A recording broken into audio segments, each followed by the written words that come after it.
Buenos días, clase. Que la gracia nos acompañe. Chin.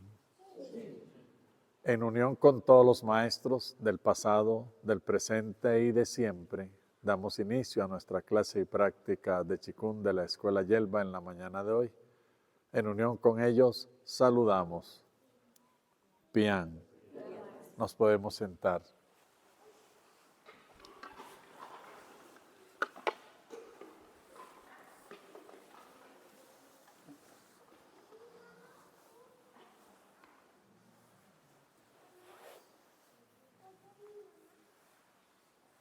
Hoy he querido dedicar esta clase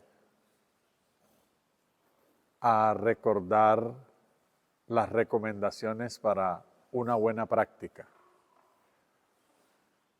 Y estas están dadas para todas las prácticas que sean energético-espirituales, no solamente para la práctica de Chikun, también para la práctica de la meditación, para la práctica del Tai Chi, para la práctica del yoga, para la práctica de la contemplación o de la mantralización. Cualquier práctica energético-espiritual debe adoptar estas recomendaciones. En las escuelas tradicionales, el estudiante demuestra el deseo profundo de aprender, llegando temprano a clase, esperando al maestro y arreglando el sitio donde va a recibir la clase, lo dispone para eso. Y luego, según el tipo de escuela, lo espera en una actitud formal. Es decir, cuando el maestro llega a clase, todos los estudiantes están de pies o sentados, formados, preparados para recibir la clase, en actitud de aprender. No es como en los colegios clásicos donde todos están tirándose un pedazo de tiza, empujándose, en el desorden. La mente no está preparada para aprender, la mente se está preparando para la recocha, la mente se está preparando para otra cosa, para el recreo, pero no para la clase. Así que pues, como no está dispuesta para aprender, no va a aprender. La mente sigue en eso que tú la programaste los minutos antes de la clase. Así que debemos programar la mente para recibir una clase.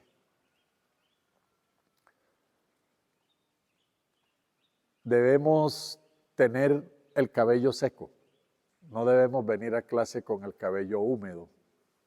Hay dos sitios en nuestro cuerpo por donde más se pierde energía: la planta de los pies y la cabeza.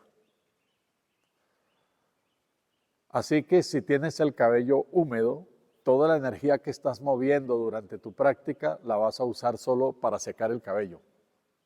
No produce transformaciones internas celulares, ni transformaciones de tu personalidad o tu comportamiento.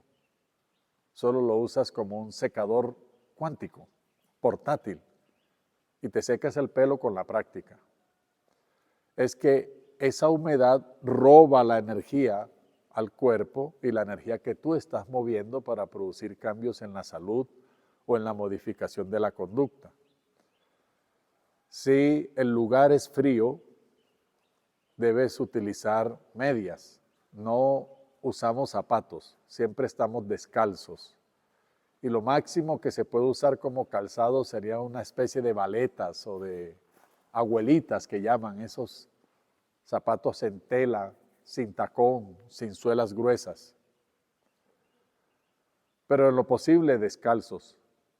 Y si el día es frío o los pisos son fríos por el clima de la región, puedes usar medias o zapatones tejidos que te aíslan del frío o colocar una superficie que te aísle. Por eso la mayoría de los salones de práctica, como los dojo, tienen un recubrimiento. La mayoría de las veces hechas con fibras de arroz, los tatamis.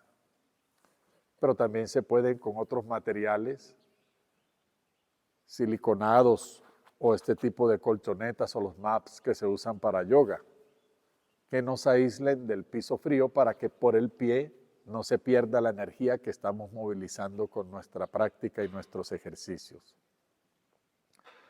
No debemos traer objetos metálicos en el cuerpo, y menos que suenen.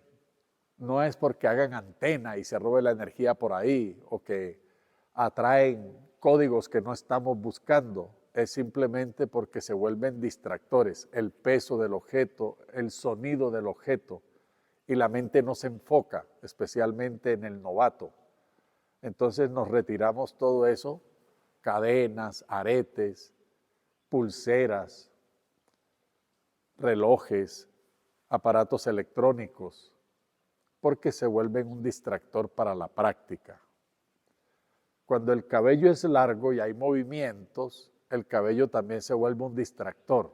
A algunos les encanta eso para la foto, parece que estuvieran posando para una propaganda de champú o de alguna cosa así, entonces les gusta que se mueva y les pegue por aquí, les pegue por acá, pero es un distractor, entonces hay que recoger el cabello, hay que hacer una trenza o hay que ponerse una moña o hay que usar una cintilla y hay que recogerlo para evitar la distracción. Nuestra mente tiene la tendencia a dispersarse, tiene la tendencia a aburrirse, tiene la tendencia a indisciplinarse, entonces no le podemos dar elementos para que lo logre. La práctica es para disciplinarla y poner a la mente a hacer lo que yo le diga y no lo que a ella le dé la gana. Y ese entrenamiento obliga especialmente al novato a aislarlo de todos esos distractores. La ropa debe ser cómoda, que facilite los movimientos, no puede ser apretada, que disminuya la circulación tanto sanguínea como energética. Debe ser un poco suelta y si ustedes ven los uniformes siempre en las prácticas que vienen de la India, de la China, del Japón, ya sea el karate, el kung fu, el tai chi, el qigong, el yoga, la meditación, las ropas son sueltas porque facilitan las posturas y facilitan los movimientos sin que nos compriman la circulación y nos dificulten la flexibilidad. Esto especialmente para aquellos que son nuevos o están de paso, que vienen solo por un taller de unos pocos días y no usan los uniformes de las escuelas, porque vienen a un internado de bienestar holístico, etcétera, y eso no demora más de una semana, pero están invitados a las clases. Entonces su ropa de civil debe ser cómoda, que facilite la práctica, pero nunca de pantalones cortos. Hay que darle formalidad a la clase. No estás en el campo de fútbol, estás en una clase que pretende ayudarte a evolucionar, modificar tu conducta y transformar tu ser interno. Y debes darle ese rigor, esa formalidad. Puedes acompañarte de una chaqueta, un suéter o incluso algún gorro que proteja la cabeza si estás en extremos de temperatura fríos y todavía no dominas la respiración. Si dominas la respiración, debe notarse en que puedes hacer la práctica con el uniforme convencional y mantener tu calor corporal basado en la respiración abdominal. Porque la respiración abdominal está triplicando la cantidad de energía que produce y eso es suficiente para que tú te mantengas tibio. No vengas enfermo a la práctica, nunca. Primero recupérate o haz una práctica aparte que esté enfocada en restaurarte la salud. Pero si estás enfermo, no practiques. Y eso no solo es si ya estás en el cuerpo, estás somatizado, sino si todavía está a nivel mental, no practiques, especialmente si se trata de meditación o de qigong o tai chi, que son meditaciones en movimiento, en donde un tipo de pensamiento de eso se puede filtrar al subconsciente y fijarse para siempre. Y duras 8 o 10 años practicando, pero sigue siendo un ser sufriente, porque fijaste una idea de minusvalía, de tristeza, de celos, de ira, de desconfianza, y se quedó ahí para siempre. A menos que entres en un programa terapéutico para curarte y purificar la mente. Pero si estás enfermo, no vengas a la práctica. Debes venir con un estado de ánimo acorde con que de verdad elegiste esa práctica porque quieres ser sano, porque quieres ser feliz, porque quieres alcanzar libertad, porque quieres alcanzar paz. Y ese estado anímico es de gran motivación, de alegría por la práctica. Si estás aburrido, no vengas. O haz algo para salir de ese aburrimiento. Puedes usar la hipocresía y sonreír y venir así. Te puedes pegar aquí un par de cintas adhesivas y te quedas así, con un calambre. Pero que la mente entienda que de verdad te gusta eso a lo que estás viniendo. Que no es porque no tienes otra cosa que hacer, es que ya se me quitó el sueño. No, yo me voy para allá porque ¿qué más? No es la actitud correcta, no es de venir a la clase. Conviertes la clase en un autoengaño, en un entrenamiento para quedarte en tu mentira personal. No vengas a la clase.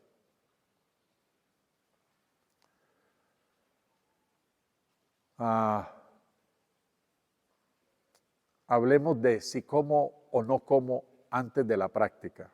Cuando las prácticas son muy temprano en la mañana, como estas, acabas de despertar y no hay mucha necesidad de alimento todavía. Y si ya eres un practicante de largo tiempo, tienes cada vez menos necesidad de alimento sólido. Pero si un día despertaste con mucha hambre, esa que dice, siento los mordiscos del hambre, estoy que me como una mano, debes comer algo pequeño, pequeña cantidad, una porción pequeña, tal vez una fruta. Debes comer algo liviano, no practiques con hambre. No estás completamente sanado, tienes miedo a la escasez, tienes miedo a morirte de hambre y esa hambre no te va a dejar practicar de la manera correcta y puede fijar una idea mayor de escasez para siempre. Estás moviendo mucha energía y esa energía magnifica toda clase de pensamientos y emociones durante la práctica. No practiques si estás muy lleno, o sea, terminando una comida grande como el almuerzo.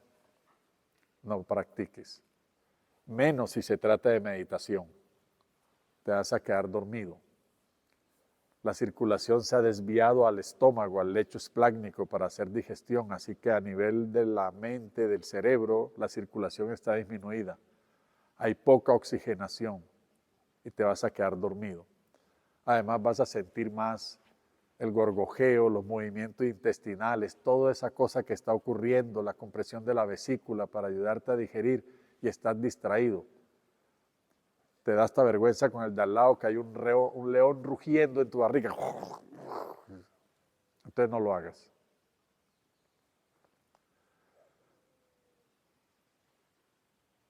¿Qué pasa si es que hoy te tocaba el día de lavado del cabello, del champú? Lávatelo en la tarde, después de la práctica. Levántate más temprano. Si te levantas a la misma hora, asegúrate de secarlo con un secador de cabello. Haz algo, pero no vengas con el cabello húmedo a la práctica. Esa es la razón por la que la mayoría de todas esas escuelas orientales tradicionales se rapan, se pelan la cabeza para no tener que pensar en eso. El cabello siempre está seco porque está ausente.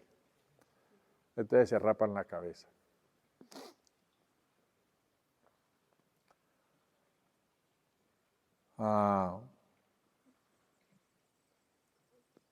Previo a la práctica, como yo dije, hay que poner a la mente en la actitud de aprender de la práctica, a qué fue que vine. Y por eso es que es importante buscar el puesto, si la escuela es jerárquica, donde te toca, asumir la postura que te han dicho de espera y de atención y esperar al maestro. Tienes que desear que el maestro aparezca, tienes que desear que el maestro te enseñe, tienes que desear ese encuentro.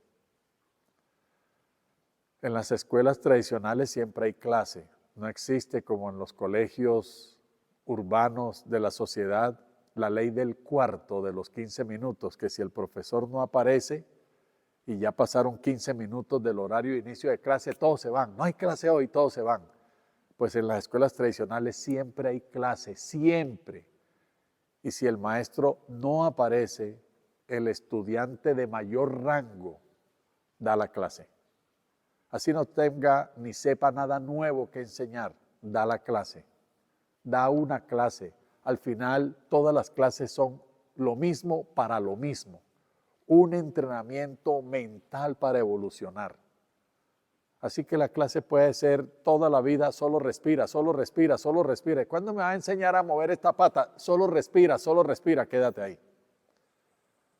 No necesitaríamos nada más, sino que como la mente tiene la tendencia a aburrirse, todos los días hay que poner un elemento nuevo, una palabra nueva, un chiste nuevo, un movimiento nuevo, una sentada nueva, un banquito nuevo, la colchoneta nueva. Maestro está estrenando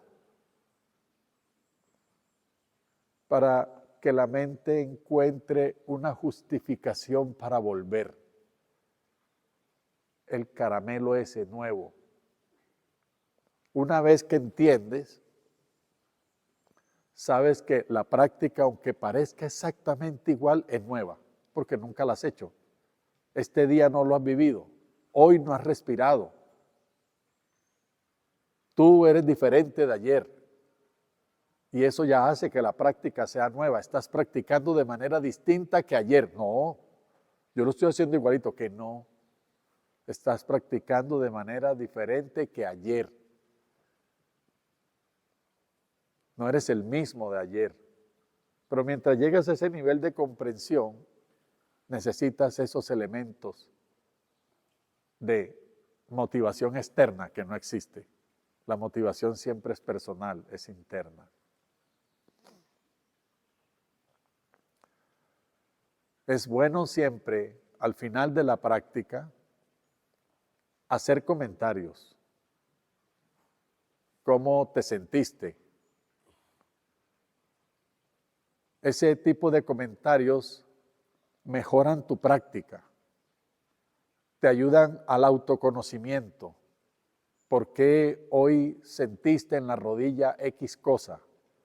¿Qué estás moviendo? ¿Qué estás sanando? ¿Qué estás descubriendo? ¿Qué estás ajustando? Y una vez que lo conoces, puedes ir más directamente a ese trabajo personal. Como dice Shakira, las caderas no mienten. Así que ese lenguaje corporal, ese lenguaje sensitivo, es una forma de comunicación. El ser interno te habla de esa manera. El maestro que ya pasó por ahí, por la silla donde tú estás sentado, que también fue discípulo durante mucho tiempo, conoce esos caminos. Y entonces te lo explica, te lo muestra y te facilita a ti el andar, el corregir. La práctica lo es todo. No hay nada que la práctica no corrija, no mejore, no solucione. Y mientras más en la inmunda te sientas, más necesitas practicar.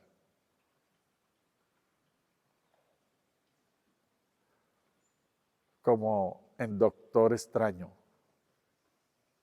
Practica como si tu vida dependiera de eso. Tal vez un día así será. O como Michael Jordan. Practica como si estuvieras jugando. Juega como si fuera la final. O sea, no hay garantía de que alcances la perfección, pero solo de ti depende de que vivas en la excelencia. Y lo que debes buscar siempre en tu práctica es la excelencia. Dar tu máximo posible. Siempre todo.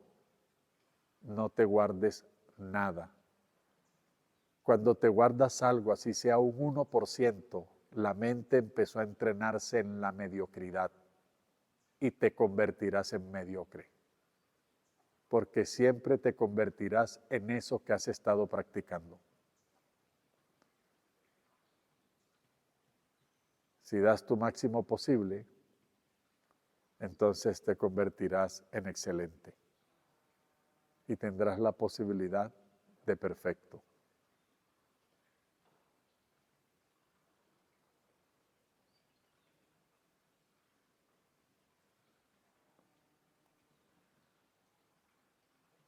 ¿Preguntas hasta aquí? Luis Fernando.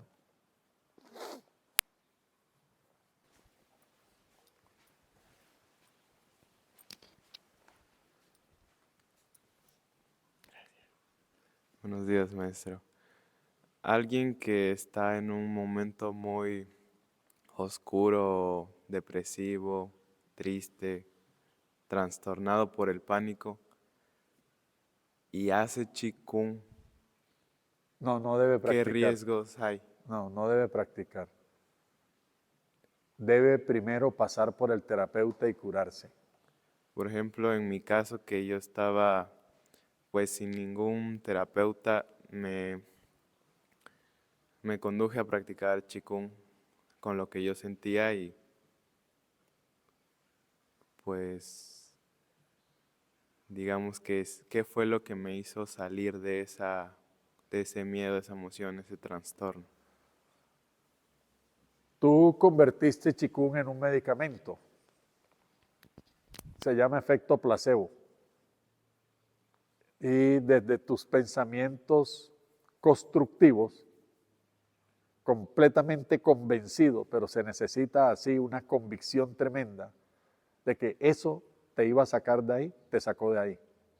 Pero lo hubieras podido hacer tomando agua de panela o untándote toronjil en el codo, porque al fin son los pensamientos, esa creencia firme, lo que te saca de ahí. Pero no debes practicar cuando se encuentras en ese estado. Primero debes curarte. Recuerda cuando ibas a tu colegio de niño y amanecías con fiebre o con vómito o te dolía la garganta, mamá no te mandaba al colegio. Decía, no, hoy no vas a clase, estás enfermito, mi amor, vamos para donde el médico o vamos a hacerte algo aquí en la casa primero. Si te enfermabas estando en el colegio, el profesor o la profesora llamaba a tu casa y decía, vengan por el niño que el niño está vomitando. El niño tiene dolor de barriga y no se le quita. Porque todo el mundo entiende que nadie enfermo aprende. Mismo Jesús le dijo a los discípulos, cuando los mandó a predicar, ocúpense primero de sanar a los enfermos. Porque nadie enfermo aprende. Entonces primero hay que ir al terapeuta. Esa es la razón por la que los que vienen aquí a experiencias de largo tiempo, un mes en adelante, 1, 3 meses, 6 meses, un año, la primera semana de ese periodo los pasamos a tratamiento. No entran de una vez en entrenamiento. No, primero al terapeuta. Y miramos, porque hay cosas. Y antes de que eso se agrande con la práctica, vamos a corregirlo para que puedas practicar.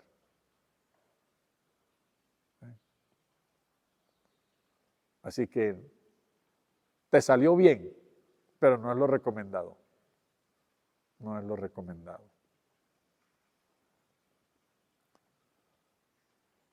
¿Algo más? Steven.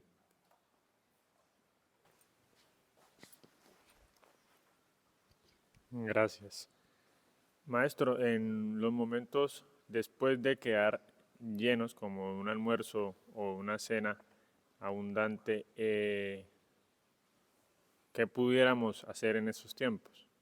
Aprender que en la próxima no te eches tanto, que hay una norma para la salud y es sírvete el 80% de lo que quieres. O lo que las abuelas y las mamás nos decían, se le llenó primero el ojo que la barriga, ¿cierto? Era la advertencia de, mérmale, está mucho para ti. Entonces, siempre sírvete el 80% de lo que quieres servirte. Porque después, ¿qué toca? Esperar que pase el proceso digestivo. 2 horas. Puedes acelerarlo un poco tomando alguna aromática que ayude a la digestión, haciendo una caminata suave, pero igual hay que esperar, por lo menos 1 hora.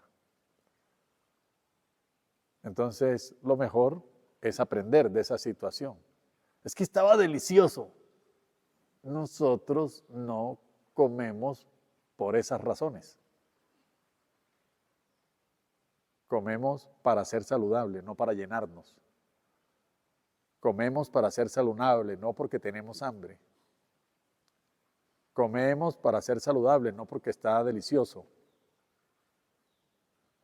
Elegimos la salud, no el sabor, no la cantidad. Y revisar otras cosas que pudieron haber quedado mal al momento de comer, por ejemplo, la hora. Si comes a deshoras, hay un doble desajuste metabólico. En primer lugar, el metabolismo se acostumbra a un horario. Así que si tú estás acostumbrado a tener tu almuerzo entre las 12 del día y 12:30, aunque no comas en ese horario, tu estómago produce un aumento del jugo gástrico, tu páncreas, de las enzimas pancreáticas, la vesícula biliar de las enzimas biliares, igual las bota y no hay alimento. Como no encuentra alimento para digerir, se autodigiere. Entonces despule la mucosa gástrica, porque no encuentra nada para digerir y usa una descarga de elementos digestivos que se perdieron. Pero entonces luego tú comes a las 2 de la tarde y no estabas acostumbrado a eso, así que vas a forzar al organismo a que entre en un estado metabólico que no es habitual para él. Eso ya es un estrés metabólico. Es un desajuste. Te hiciste 2. Por eso es que creamos hábitos que son saludables.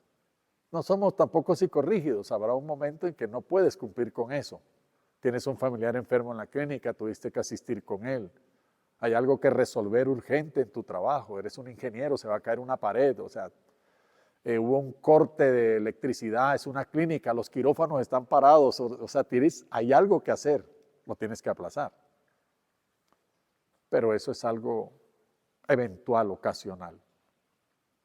En lo diario, como digo, sin ser psicorrígido, tenemos hábitos de vida. Al fin y al cabo, la salud son buenos hábitos y la enfermedad malos hábitos. Bien, eso es todo por hoy. Es muy importante tener en cuenta las recomendaciones para la práctica, pero mucho. Todos esos detalles facilitan y nos permiten sacar mayor provecho a la práctica. No son despreciables y no son opcionales. Chin. En unión con todos los maestros del pasado, del presente y de siempre, damos las gracias. Y por finalizada nuestra clase y práctica de Chikun de la Escuela Yelva en la mañana de hoy, en unión con ellos, saludamos. Pian. Que la gracia nos acompañe.